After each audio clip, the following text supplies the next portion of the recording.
Hello साथियों, आप सभी का स्वागत है JW पैथ लैब चैनल में, जहां आपको मेडिकल लेबोरेटरी टेक्नीशियन से संबंधित सभी सब्जेक्ट पे वीडियोस मिलते हैं। दोस्तों, क्रॉस मैच टेस्ट के बारे में मैंने इससे पहला वीडियो रिलीज़ किया है पार्ट 1, जिसके अंतर्गत मैंने आपको बताया था कि क्रॉस मैच टेस्ट क्या होता है, कितने टाइप्स का होता है, यानी मेजर क्रॉस मैच क्या होता है, माइनर क्रॉस मैच क्या होता है, क्रॉस मैच टेस्ट हम लोग क्यों करते हैं। तो ये सभी बातें मैंने क्रॉस मैच के पार्ट 1 वीडियो में आपको बताया था। यहाँ पर अब हम जानने वाले हैं उसके आगे, यानी कि क्रॉस मैच के मेथड्स के बारे में, कि वो कौन कौन से मेथड्स हैं जिसके द्वारा हम लोग क्रॉस मैच का टेस्ट लगा सकते हैं। तो दोस्तों, वीडियो को स्टार्ट करते हैं। अगर आप चैनल पर नए हैं तो दोस्तों साथियों, आपसे रिक्वेस्ट है कि चैनल को सब्सक्राइब करिए, ज़्यादा से ज़्यादा शेयर करिए, ताकि उन बच्चों, उन स्टूडेंट तक भी ये वीडियो पहुँचे जिसे इस टॉपिक की आवश्यकता है। दोस्तों, आज आपका बेसिक से लेकर एडवांस तक क्लियर करेंगे हम। दोस्तों, वीडियो को स्टार्ट करते हैं साथियों। क्रॉस मैच मेथड्स, ये पार्ट 2 वीडियो है, पार्ट 1 बन चुका है। ये कौन सा वीडियो है दोस्तों? क्रॉस मैच पार्ट 2 वीडियो है, जिसके अंतर्गत हम लोग मेथड्स के बारे में जानने वाले हैं साथियों। दोस्तों, वीडियो को स्टार्ट करने से पहले मैं आपको बताऊं, क्रॉस मैच के मेथड्स में एक ट्रेडिशनल मेथड होता है, एक न्यूली एडॉप्टेड मेथड है। ट्रेडिशनल मेथड जो पहले होता था, यानी उसमें 3 मेथड आते थे। सलाइन मेथड, जिसे आप इमीडिएट स्पिन मेथड भी कहते हो। दूसरा method indirect anti human globulin method है, जिसे इनडायरेक्ट कूम टेस्ट कहते हो। Third method additional albumin technique है। तो इस वीडियो में ये तीनों ही मेथड्स आपको बताए जाएंगे।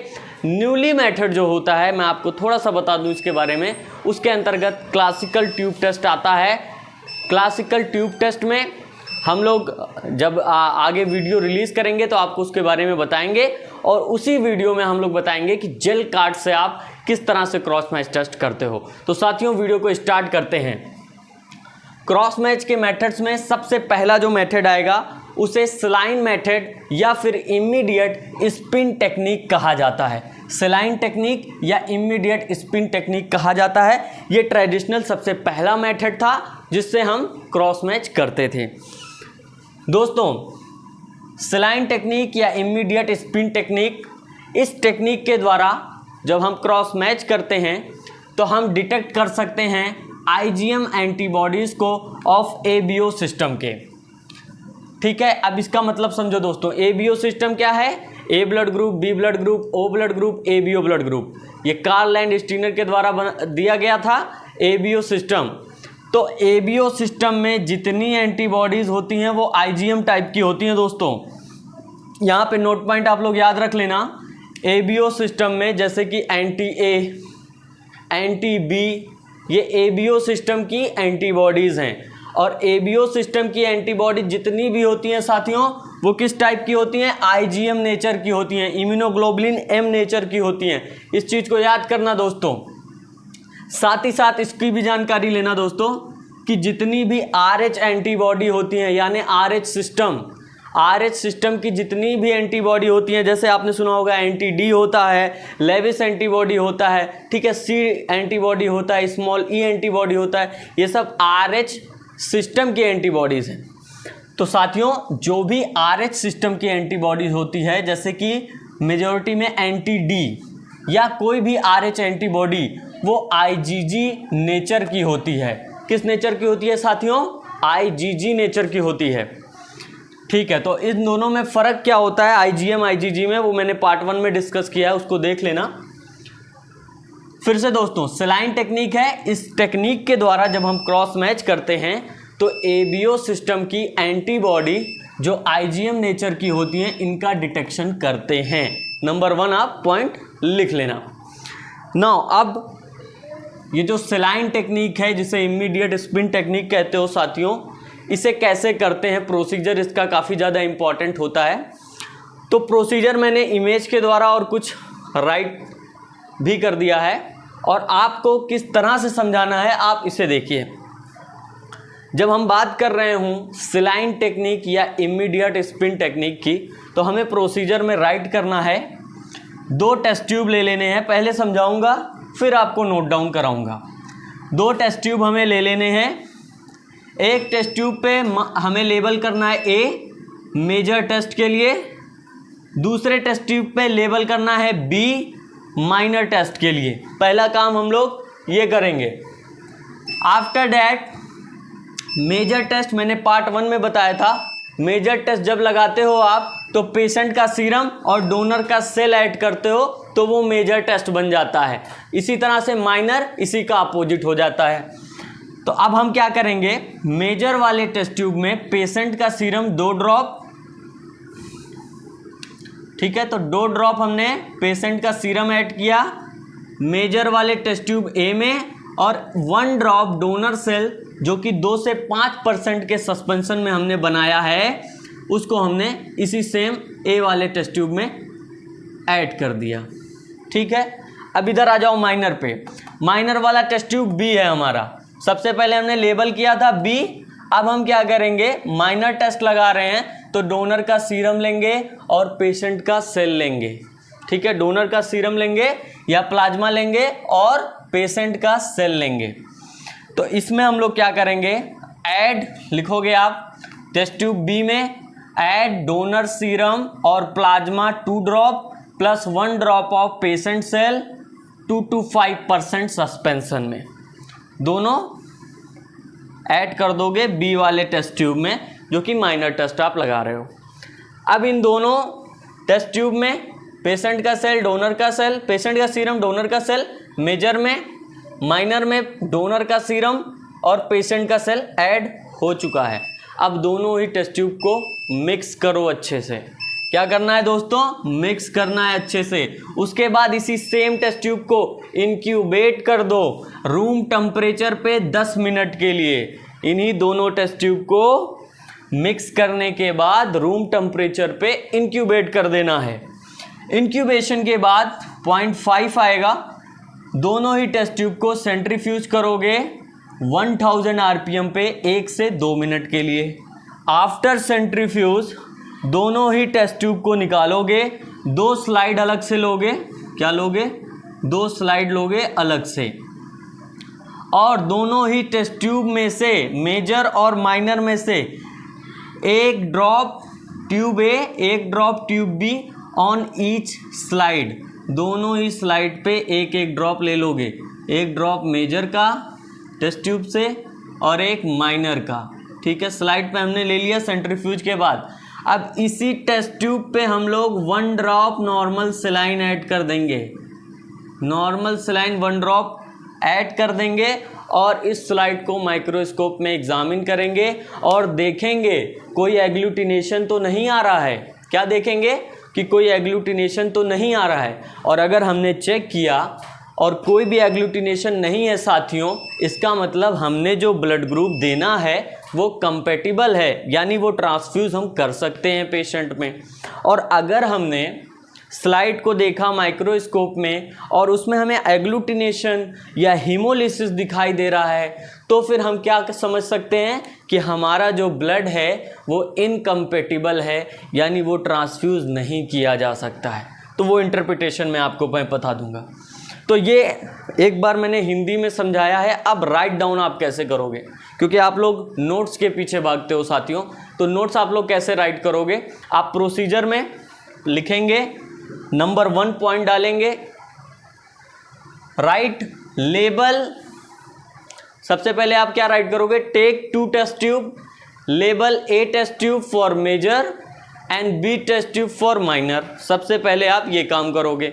फिर सेकेंड पॉइंट में आप आ जाओगे और लिखोगे in tube A major test tube add 2 drop of patient serum. ध्यान से सुनना, in tube A add 2 drop of patient serum plus 1 drop of donor cell 2 to 5% suspension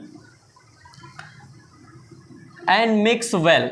ठीक है, आफ्टर दैट आप लोग माइनर में क्या लिखोगे, in the minor test tube B add 2 drop of donor serum and 1 drop of patient cell 2 to 5% suspension mix well. Fourth point में आप लोग लिखोगे mix both test tube and incubate at room temperature for 10 minutes.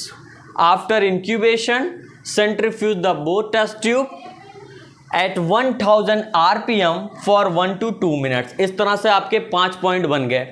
6 point में आप लिखोगे take 2 slide and place 1 drop of tube A and tube B on each separate glass slide.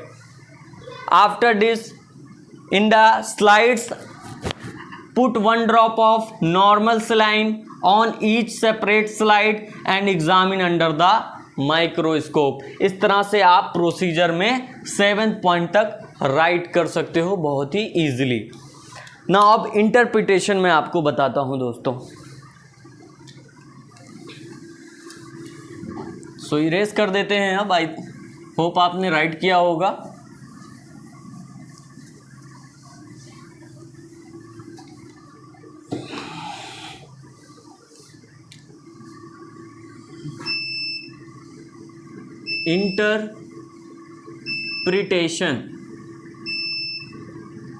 Interpretation में हम क्या कहेंगे? इफ हमें माइक्रोस्कोप में कोई भी हीमोलिसिस दिखाई दे रही हो, कोई भी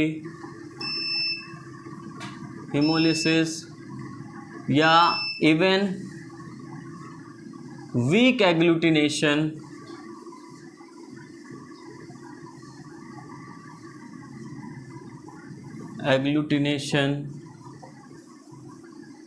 ठीक है, या फिर स्ट्रॉन्ग एग्लूटिनेशन,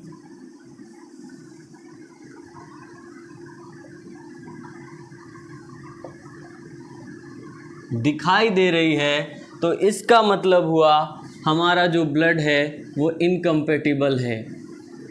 वो क्या है? इनकम्पेटिबल है। इसका मतलब बताओ साथियों कमेंट में, इनकम्पेटिबल का क्या मतलब होता है? क्रॉस मैच को मैंने बताया था, क्रॉस मैच को आप कंपेटिबिलिटी टेस्टिंग भी कहते हो। तो बताओ मुझे इनकम्पेटिबल का क्या मतलब होगा? ठीक है, तो अगर हमें सलाइन टेक्निक किया, लास्ट में स्लाइड पे हमने देखा माइक्रोस्कोप में कोई हीमोलिसिस या इवन कोई सेल, थोड़े से भी सेल, 2 से 3 सेल आपस में एग्लूटिनेट कर रहे हो या फिर स्ट्रांगली एग्लूटिनेशन दिखा रहे हो, तो इसका मतलब होता है इनकम्पेटिबल हमारा ब्लड है, हम ये ब्लड ट्रांसफ्यूज नहीं कर सकते हैं। और अगर दोस्तों कोई भी हीमोलिसिस नहीं दिखाई देता है और कोई भी एग्लूटिनेशन नहीं दिखाई देता है, that indicate the blood is compatible. The blood is compatible. साथियों जो भी ब्लड हम दे रहे हैं वो पेशेंट के साथ कंपेटिबल है, ये आसानी से ट्रांसफ्यूज कर सकते हैं, किसी प्रकार की दिक्कत नहीं होगी। सो this is the first method of cross match which name is saline technique और इमीडिएट स्पिन टेक्निक भी इसे कहा जाता है। और बहुत जगह आपने देखा होगा इसे compatibility test at room temperature के नाम से भी जानते हैं। So this is the first method. Now इसके बाद अब हम सेकेंड मेथड आपको बताएंगे। तो साथियों अब जो आपको मेथड दिखाई दे रहा है इनडायरेक्ट एंटीग्लोबुलिन या इनडायरेक्ट कूम टेस्ट, ये सेकेंड मेथड है क्रॉस मैच टेस्ट करने का। ठीक है, जिसका नाम है इनडायरेक्ट एंटीग्लोबुलिन या फिर इसे इनडायरेक्ट कूम टेस्ट भी आप कहते हो। मैनुअली ये आप परफॉर्म करते हो ब्लड बैंक में क्रॉस मैच का, ये दूसरा मेथड है।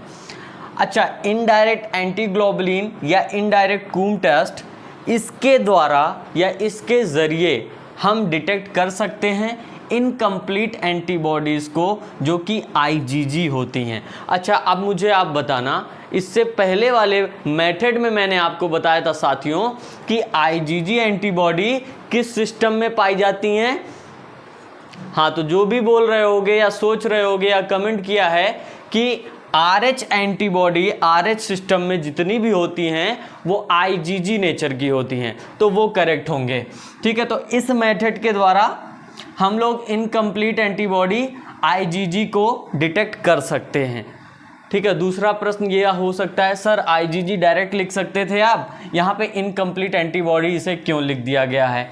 तो उसके लिए दोस्तों मैं तो प्रिफर्ड करूँगा, आपको डिटेल में जानना है तो आप कूम टेस्ट पे हमारी एक वीडियो है उसे देख लीजिए, आपको डिटेल में पता चल जाएगा, डिस्क्रिप्शन में लिंक है।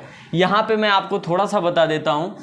इनकम्प्लीट एंटीबॉडी IgG को इसलिए कहा जाता है क्योंकि IgG एंटीबॉडी जो होती है वो मोनोमर होती है।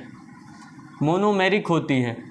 ठीक है, मोनोमेरिक यानी इस तरह से समझ लो कि इस एंटीबॉडी के पास केवल एक हैंड होता है जो रिएक्शन करता है, जबकि जो हमारी IgM थी वो पेंटामेरिक होती है।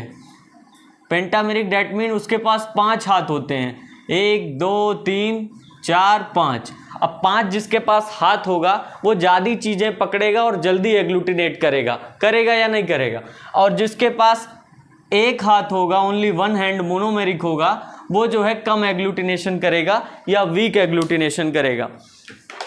ठीक है, तो इस तरह से समझ लो, जिसके 1 हैंड होगा उसे इनकम्प्लीट एंटीबॉडीज़ कहते हैं, क्योंकि ये डिटेक्शन बहुत कम देते हैं। ठीक है, इनका डिटेक्शन हमें बहुत कम मिलता है बिकॉज इनके 1 हैंड है ओनली। तो चलो, इनडायरेक्ट एंटीग्लोबुलिन टेस्ट हम लोग इसलिए करते हैं ताकि इनकम्प्लीट एंटीबॉडीज़ का हम लोग डिटेक्शन कर सकें, ये इंपॉर्टेंट होता है। प्रोसीजर की अब हम बात करेंगे कि किस तरह से हम लोग इनडायरेक्ट कूम टेस्ट को लगा सकते हैं, कैसे परफॉर्म करेंगे, प्रोसीजर क्या है। तो मित्रों, मेरे दोस्तों, मेरे साथियों, आपको मैंने एक इमेज की तरह से दर्शाया है। लास्ट में पहले समझाएंगे हिंदी में, उसके बाद लास्ट में आप लोग नोट्स पे बहुत ध्यान देते हो, आपको नोट्स भी हम बताएंगे कि कैसे स्टेप बाय स्टेप आपको क्या राइट करना है। लेकिन सबसे पहले इंपॉर्टेंट है साथियों कि हम समझें कि हम पढ़ क्या रहे हैं और किस तरह से टेस्ट लगा रहे हैं। तो दोस्तों, इनडायरेक्ट कूम टेस्ट या एंटीग्लोबुलिन टेस्ट का प्रोसीजर ये होता है कि सबसे पहले हमें एक टेस्ट ट्यूब ले लेना है। We take a test tube firstly. और साथ ही मैं आपको ये भी बता दूं, हम लोग इनडायरेक्ट जब एंटीग्लोबुलिन टेस्ट करेंगे तो ज़्यादातर हम लोग मेजर टेस्ट लगाते हैं, माइनर नहीं लगाते हैं। और इस वीडियो में जो आपको ये प्रोसीजर, मैंने एक प्रोसीजर बताया है, ये मेजर टेस्ट के लिए है, इनडायरेक्ट कूम टेस्ट के। तो इसके लिए हम लोगों ने एक टेस्ट ट्यूब लिया। एक टेस्ट ट्यूब लेने के बाद उसी सेम टेस्ट ट्यूब, इसी टेस्ट ट्यूब में हमने पेशेंट का सीरम 2 ड्रॉप, डोनर का सेल सस्पेंशन 5% तैयार किया था, 1 ड्रॉप हमने ऐड कर दिया इसी टेस्ट ट्यूब में। ठीक है, अब पेशेंट का सीरम और डोनर का सेल ऐड हो रहा है, यानी ये कौन सा टेस्ट हुआ, मेजर टेस्ट हो गया। तो इसी टेस्ट ट्यूब में हमने ऐड कर दिया। ऐड करने के बाद इस टेस्ट ट्यूब को हमने इंक्यूबेट कर दिया साथियों 37 डिग्री सेल्सियस पे। ये काफ़ी इंपॉर्टेंट है टेम्परेचर। ठीक है, कहाँ पे इंक्यूबेट किया, 37 डिग्री सेल्सियस पे फॉर 45 to 60 मिनट, 1 घंटे के लिए हमने इंक्यूबेट कर दिया इस टेस्ट ट्यूब को। अब 1 घंटे में हमने इंक्यूबेट किया इस टेस्ट ट्यूब को। 1 घंटे के बाद निकालेंगे हम, माइक्रोस्कोपिकली अपने आँखों से देखेंगे कोई एग्लूटिनेशन है या नहीं। अगर है यानी इनकम्पेटिबल है, हमें जो है ये ब्लड नहीं देना है। अगर हमें एग्लूटिनेशन नहीं दिखाई दे रहा है तो हमें प्रोसीजर को आगे ले जाना है। आगे कैसे ले जाओगे, 3rd स्टेप पे आ जाओगे। एग्लूटिनेशन नहीं दिखाई दिया तो अब हम इसी टेस्ट ट्यूब को, जिसमें पेशेंट सीरम डोनर सेल है जिसको हमने इंक्यूबेट किया था, अब इस टेस्ट ट्यूब को वॉशिंग करना है 3 टाइम्स विथ नॉर्मल सेलाइन के साथ। वॉशिंग का भी प्रोसीजर मैंने बताया था कैसे करते हो। टेस्ट ट्यूब में 3/4 NS डालोगे, सेंट्रीफ्यूज करोगे, ऊपर का सुपरनेटेंट आप डिस्कार्ड करोगे, नीचे का जो भी आपका बचेगा उसमें फिर से हम NS डालेंगे 3/4। उसके बाद यही प्रोसीजर हम लोग 3 टाइम रिपीट करते हैं। इसी को हम लोग वॉशिंग का स्टेप कहते हैं।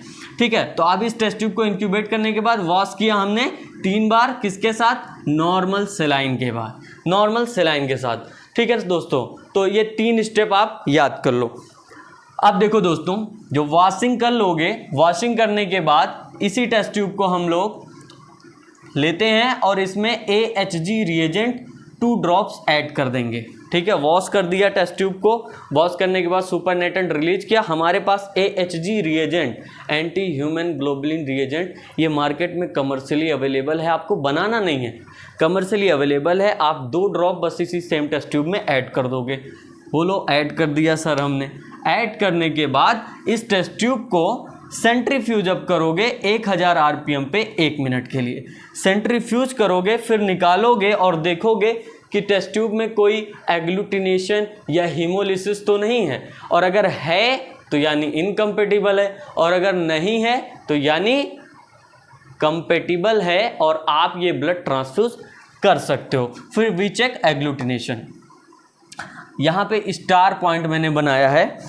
स्टार पॉइंट बनाने का उद्देश्य ये है कि कुछ लेबोरेटरीज ऐसी हैं बहुत ही हाईली प्रोफेशनली जो काम करती हैं, वो लोग इस स्टेप के बाद, बहुत सारी लेबोरेटरीज तो यहीं तक करती हैं प्रोसीजर, इसके आगे नहीं जाती, लेकिन कुछ लेबोरेटरीज ऐसी हैं जो बहुत ही ज़्यादा क्वालिटी प्रिफर्ड करती हैं। वो लोग control IgG coated red cell पहले से बना के रखती हैं, यानी एक ऐसा कंट्रोल आईजीजी एंटीबॉडी रखती हैं अपने पास कि वो चेक कर सकें कि उन्होंने जो ये सब टेस्ट लगाया है वो सही है या नहीं है।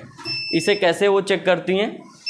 इसे चेक ऐसे करते हैं क्योंकि उनके पास एक होता है control IgG coated red cell, यानी उन्हें पहले से किसी सैंपल मिला होता है जिसमें आईजीजी एंटीबॉडी प्रेजेंट होता है। अब वो आईजीजी एंटीबॉडी यहाँ तक प्रोसीजर लगाने के बाद कोई एग्लूटिनेशन जब नहीं आएगा तो ये same IgG coated red cell वो लोग टेस्ट ट्यूब में ऐड कर देती हैं और फिर देखती हैं कि एग्लूटिनेशन आया या नहीं आया। अब कॉमन सी बात बताओ, जब आपने डोनर का सेल ऐड किया है और आईजीजी एंटीबॉडी अगर उसके साथ मिलेगा कंट्रोल जो की है, तो एग्लूटिनेशन तो आना चाहिए, ये नॉर्मल सी बात है। और अगर एग्लूटिनेशन नहीं आता है, इसका मतलब हमने यहाँ पे जो प्रोसीजर लगाया है उसमें कुछ ना कुछ गड़बड़ी है, यानी वो टेस्ट इनवैलिड हो जाएगा और हमें इस प्रोसीजर को रिपीट करना पड़ेगा। तो कंट्रोल लास्ट में लगाया जाता है। बहुत सी लेबोरेटरीज नहीं लगाती हैं, बहुत कम ही लेबोरेटरी है जो लास्ट के स्टेप में कंट्रोल भी लगाती है साथियों, ताकि वो पता कर सके जो हमने टेस्ट लगाया है वो सही है या नहीं सही है। नाउ अब आप नोट्स के बारे में सोच रहे होंगे, तो नोट्स के लिए मैं आपको राइट डाउन करा देता हूं साथियों। तो कॉपी पेन जिसने लिया है राइट कर लो, जिसे स्क्रीनशॉट से खुद से बनाना है सेल्फ बना लो। तो हम लोग मेजर टेस्ट प्रोसीजर के बारे में बताया है मैंने आपको, इनडायरेक्ट कूम टेस्ट के बारे में। नोट्स कैसे बनाओगे आप? सबसे पहले आप टेक ए टेस्ट ट्यूब, एक टेस्ट ट्यूब लोगे और लेबल कर लोगे major test for indirect Coombs test. Second point में आपको राइट करोगे put 2 drops of serum in pre labelled test tube and add 1 drop of 2 to 5% suspension of donor cells in the same test tube. After this, third point में आप लिखोगे incubate the test tube at 37 degree Celsius for 45 to 60 minutes। ठीक है, write down किया, incubate third point हो गया। Fourth point note करो, gently shake test tube, gently shake and observe for agglutination और hemolysis। रिपीट कर रहा हूँ साथियों, gently shake and observe for agglutination और hemolysis। तो ये फोर्थ पॉइंट हो गया होगा। नाउ इसके नीचे एरो बना लो। फिफ्थ पॉइंट कैसे नोट करोगे? If test tube show, fifth point में लिखो if test tube show any agglutination और hemolysis that means incompatible at 37 degree Celsius. फिर से, if test tube show any agglutination और hemolysis that means incompatible at 37 degree Celsius.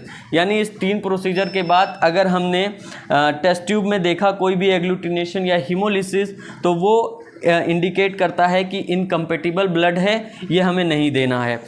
उसके आगे से लिखो अब दोस्त साथियों, सिक्स पॉइंट बता रहा हूँ साथियों। इफ़ नो एग्लूटिनेशन और hemolysis present, wash the cell 3 times with normal saline and decant the last wash completely। Supernatant आप डिकेंट कर दोगे, डिस्कार्ड कर दोगे, and decant the last wash completely। ठीक है, इस तरह से 6 पॉइंट हो गया। 7th पॉइंट नोट करो। 7th पॉइंट आपको बोल रहा हूँ दोस्तों, ऐड क्या हो रहा है? 2 drop of AHG reagent to the test tube. 7th point में add 2 drop of HG reagent to the test tube. ठीक है साथियों, लिखते रहना, आप ही के लिए मेहनत हो रही है साथियों, ताकि आप फुल मार्क्स पा सको एग्ज़ाम में। और फुल मार्क्स पाना तो कमेंट ज़रूर करना थैंक यू में ही कर देना दोस्तों, फीडबैक आपका बहुत ही ज़्यादा इंपॉर्टेंट होता है। तो 7th में आपने क्या लिखा, add 2 drop of Hg reagent anti human globulin reagent in the same test tube. Now next 8 point, gently shake and read the result immediately, if no reaction wait for 5 minute. ठीक है, Hg add करने के बाद shake करेंगे test tube को, हम लोग mix करेंगे, रीड करेंगे रिजल्ट को इमीडिएटली। अगर कोई भी रिएक्शन नहीं आ रहा है तो 5 मिनट वेट कर लो। वेट करने के बाद 9th पॉइंट में लिखोगे, centrifuge at 1000 RPM for 1 minute. 9th point में लिखोगे एरो बना के, centrifuge the test tube at 1000 RPM for 1 minute. ठीक है, नोट हो रहा है दोस्तों, centrifuge the test tube at 1000 RPM for 1 minute. Now after this 11th point आप नोट करोगे, shake gently and observe for agglutination और haemolysis with optical aid with microscopically, आप कह लो अपने आंखों से, नगण आंखों से आपको देखना है। तो shake gently and observe for agglutination और haemolysis with optical aid. After this हम नोट करेंगे चेक एग्लूटिनेशन को। 12th पॉइंट में आप प्रोसीजर में लिखोगे, इफ नो एग्लूटिनेशन और haemolysis that integrate compatible, if agglutination और haemolysis is seen that integrate incompatible. तो इस तरह से 12 प्रोसीजर आपका, ये 12th पॉइंट आपका कंप्लीट हो जाएगा। नाउ अगर कंट्रोल भी आपको ऐड करना है प्रोसीजर में तो उसके लिए आप ऐसे लिखेंगे, राइट ऐसे करेंगे। 12th पॉइंट के बाद एरो बनाओगे, 13 पॉइंट में लिखोगे, if test negative, all over आपका टेस्ट निगेटिव आ रहा है, comma add 1 drop of control IgG coated red cell, add 1 drop of control IgG coated red cell, centrifuge again at 1000 RPM for 1 minute and look for hemolysis or agglutination, and look for hemolysis or agglutination। ठीक है, इस तरह से 13 point हो गया आपका। 14 point में लिखोगे इसके आगे, इफ नो एग्लूटिनेशन और hemolysis is seen the test is invalid, repeat the procedure। ठीक है, अगर आपने इसको ऐड कर दिया कंट्रोल IgG कोटेड सेल को और फिर भी टेस्ट आपका कोई एग्लूटिनेशन नहीं दिखा रहा है, that indicate the test is invalid, आपने प्रोसीजर में कहीं कोई कमी की है, इसके वजह से कंट्रोल सेल एग्लूटिनेशन नहीं दे रहा है। तो आपको रिपीट करना होगा ऐसे में फिर से प्रोसीजर। नाउ लास्ट प्रोसीजर में 15 आई थिंक है पॉइंट, एरो बना के लास्ट लिखो, hemolysis or agglutination at any stage of the test procedure except after adding control IgG coated red cell indicate incompatible।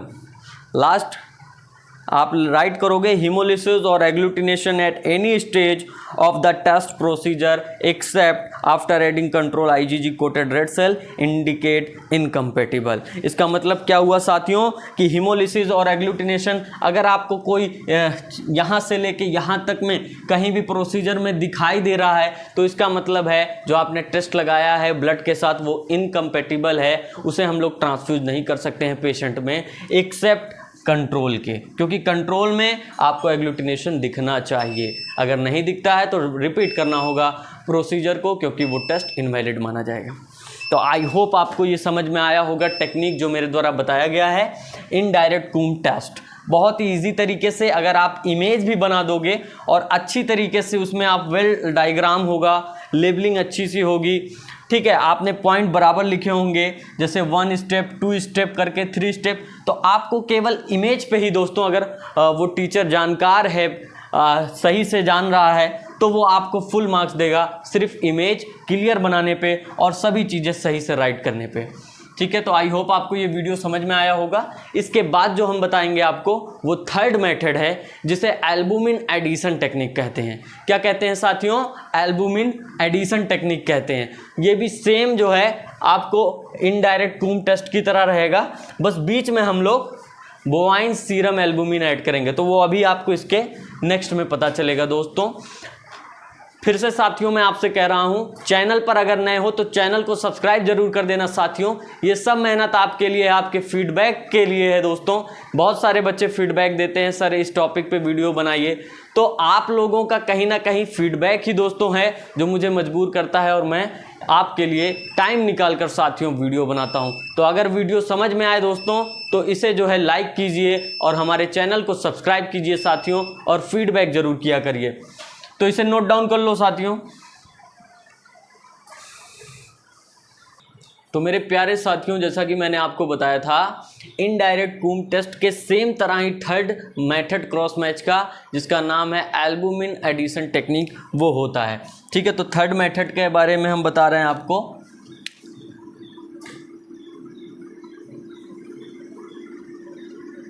जिसका नाम है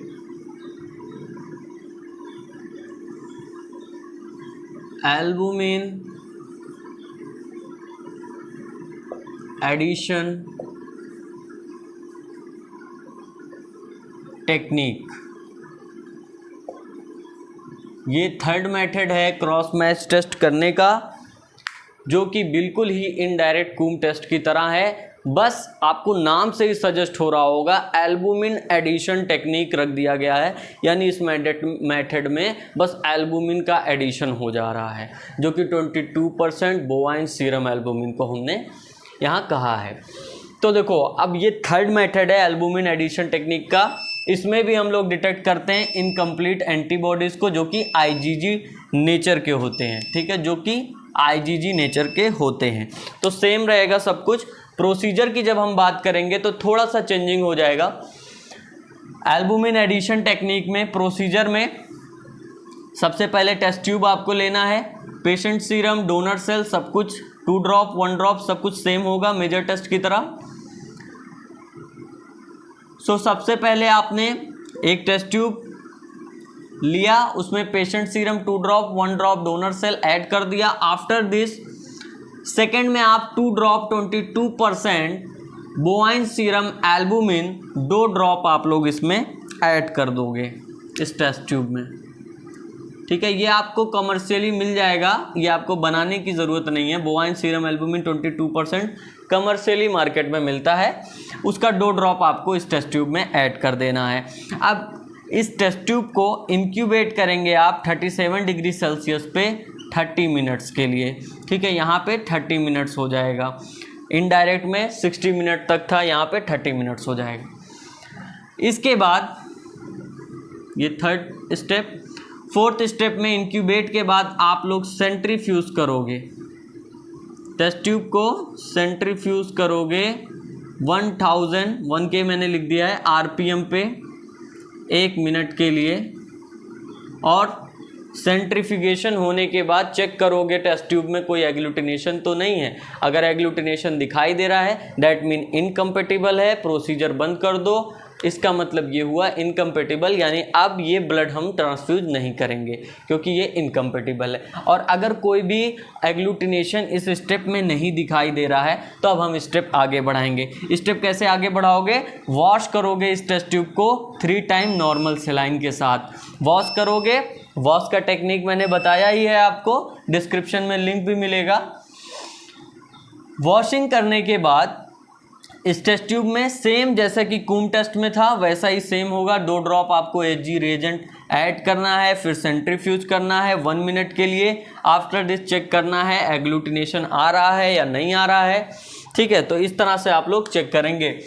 आफ्टर दैट अगर last में एग्लूटिनेशन नहीं आ रहा है तो कुछ लोग कंट्रोल सेल यूज़ करते हैं, तो वहाँ पे आप if test is negative you can add 1 drop of control IgG coated red cell in the same test tube and look for hemolysis or agglutination. If there is any agglutination if there is no any agglutination after adding the control IgG coated red cell, that indicate the test is invalid or you repeat the procedure.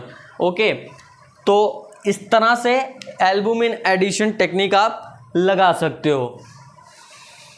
Now erase कर देते हैं साथियों। Interpretation सबका आप same लिख सकते हो। Interpretation में आप क्या लिखोगे?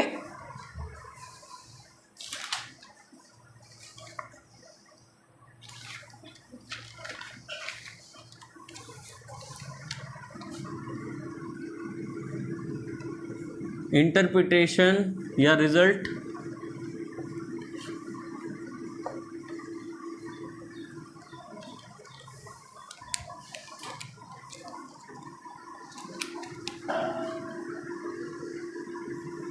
if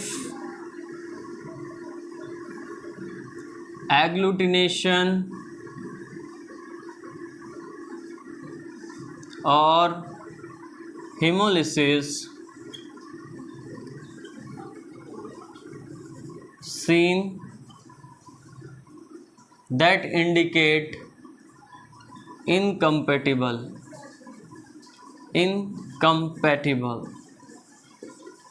or if no agglutination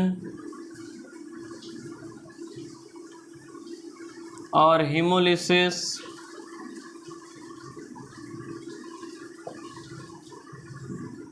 seen, that mean compatible। ठीक है साथियों, अगर किसी भी स्टेप में किसी भी मेथड के आपको एग्लूटिनेशन या हीमोलिसिस दिखाई दे रहा हो, इसका मतलब इनकम्पेटिबल है, वो ब्लड आपको नहीं देना है पेशेंट को। और अगर आपके प्रोसीजर में मेथड में कोई भी एग्लूटिनेशन नहीं देखा गया है, डैट मीन कंपेटिबल, वो ब्लड कंपेटिबल है, you can transfuse with patient. ठीक है। अच्छा, एक चीज़ कंफ्यूज मत होना, जो मैंने कंट्रोल के बारे में बताया है, जब आप कंट्रोल ऐड करोगे लास्ट वाले स्टेप में, तो वहाँ पे सिर्फ जो है एग्लूटिनेशन आएगा, सिर्फ कंट्रोल में आएगा, और कंट्रोल में आना भी चाहिए, ये नॉर्मल चीज़ है। अगर नहीं आता है कंट्रोल ऐड करने के बाद, तब मतलब ये होता है कि हमने टेस्ट जो लगाया है वो गलत लगाया है। ठीक है। और वैसे अगर कोई प्रोसीजर कंट्रोल को छोड़ के, कंट्रोल हमने ऐड नहीं किया है मान लो, ठीक है, और प्रोसीजर में कहीं भी मेथड में एग्लूटिनेशन आ रहा है, डैट इंडिकेट इनकम्पेटिबल, तो उसमें कंफ्यूज होने की बात नहीं है। तो दोस्तों साथियों, आपको ये वीडियो कैसा लगा है, प्लीज़ इस पर फीडबैक दीजिए, ताकि हम दूसरा वीडियो क्रॉस मैच का, जो कि बहुत ही न्यूली मेथड है, तुलिप डायग्नोस्टिक के द्वारा दिया गया है, जिसमें क्लासिकल ट्यूब टेस्ट है और जेल कार्ड मेथड है, उसके बारे में वीडियोस आपको चाहिए या नहीं चाहिए, उसके बारे में आप फीडबैक मुझे दे सकते हैं कमेंट सेक्शन में। आप सभी का साथियों बहुत धन्यवाद, आपने लास्ट तक वीडियो को देखा। कोई भी डाउट हो या सवाल हो, आप हमसे कमेंट सेक्शन में पूछ सकते हैं। धन्यवाद, शुक्रिया।